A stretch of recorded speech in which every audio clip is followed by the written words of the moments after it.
लाहौरियो, मैं आपके लिए केले भेज रहा हूँ, खाइएगा जरूर। अच्छा, ये लाहौर के लिए गाड़ी लोड हो रही है। हम यहाँ पर आए हैं, यहाँ पे केलों की गाड़ी लोड हो रही है। ये मेरे दोस्त हैं। ये किधर जा रहा है माल? ये माल जा रहा है लाहौर। लाहौर के लिए।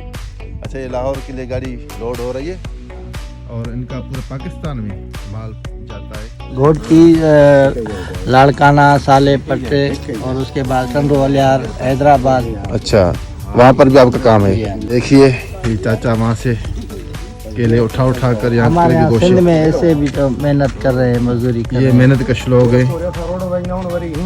अच्छा, ये कब तक पहुँच जाएंगे?